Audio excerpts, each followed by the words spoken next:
The slow trickle of guests arriving, each with their own unique blend of awkwardness and excitement. Some are natural-born social butterflies, flitting from group to group with ease, while others hang back on the sidelines like wallflowers, praying for someone to rescue them from their discomfort. But in the midst of this social chaos, there is a hero, a master of small talk. With a twinkle in his eye and a smile on his face, he fearlessly navigates the sea of people, breaking the ice with anyone and everyone he meets. He's like a human version of a social lubricant, effortlessly greasing the wheels of conversation and making even the dullest topics seem interesting. With a flick of his tongue and a wave of his hand, he expertly turns awkward silences into lively discussions, finding common ground and keeping the conversation flowing like a river. He knows all the tricks of the trade, from witty banter to attentive listening, and he's not afraid to use them. As the night wears on, the small talk master continues to work his magic, making friends and influencing people like a modern-day Dale Carnegie. He leaves a trail of laughter and good vibes in his wake, like some kind of social butterfly with a PhD in partying.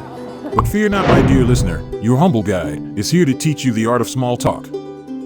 Stay to the end to see a perfect example of real-life small talk. Why settle for just making friends when you can use it to up your game with the ladies? Am I right? A little bit of small talk can go a long way in getting her interested and engaged in the conversation. And who knows, it might even lead to something more: a phone number, a date, or maybe even a lifetime of happiness. Now, I know what you're thinking. Small talk is about as exciting as watching paint dry.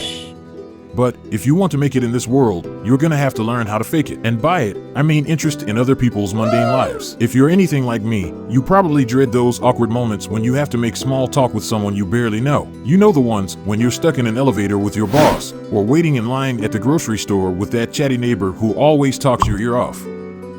So, what is small talk, you ask? Well, it's not rocket science. We're talking about the weather, sports, movies, basically anything that won't make you look like a total weirdo. And the best part? You don't even have to be clever or funny. Just listen to what the other person is saying and pretend like you care. Small talk doesn't have to be boring. You can always spice things up with a little humor or sarcasm. For example, if someone asks you how your day was, instead of giving them the usual fine, try saying something like, "Well, I woke up this morning and realized I forgot to buy coffee, so it's been downhill from there."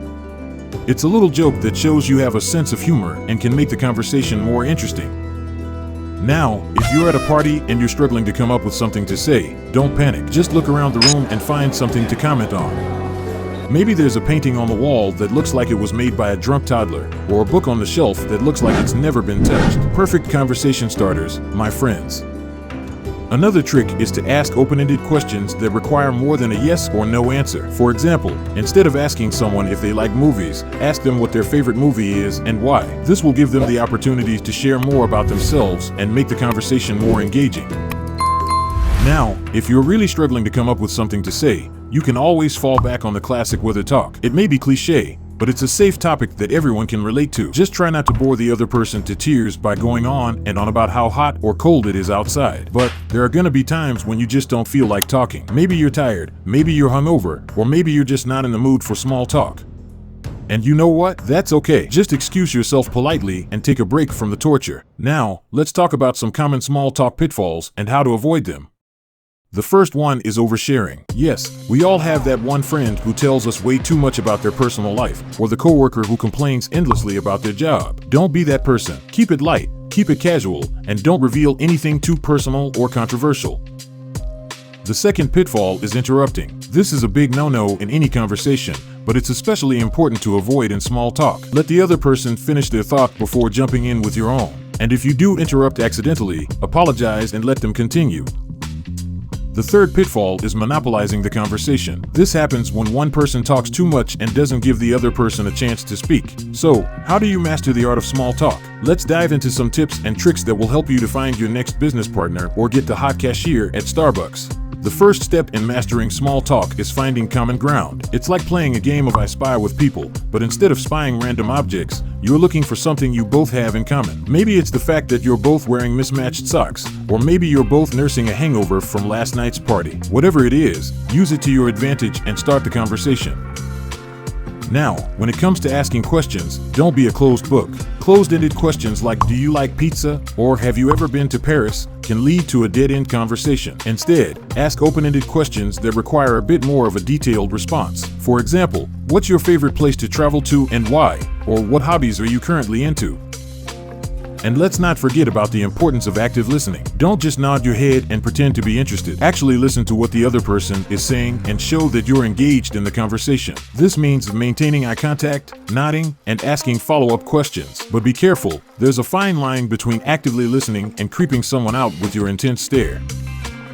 Humor can also be a great tool to break the ice, but make sure you're not offending anyone. Keep it light and appropriate. No need to make a joke about politics or religion unless you're looking for a heated debate. But what do you do when there's a lull in the conversation? Don't panic. Silence can be a good thing. Use it as an opportunity to collect your thoughts and think of some new topics to discuss. Or if all else fails, break the silence with a silly joke or a funny story. And most importantly, be yourself. Don't try to be someone you're not or pretend to like something you don't. People can sniff out fake behavior like a bloodhound. Plus, you'll feel much more comfortable being yourself than trying to put on a facade. Lastly, practice makes perfect. Start small by striking up conversations with people in your everyday life. Talk to your barista or the person next to you on the bus. Before you know it, you'll be a small talk superstar, chatting up everyone you meet like a pro. Remember, small talk is just the beginning. It's a gateway to deeper, more meaningful conversations and connections.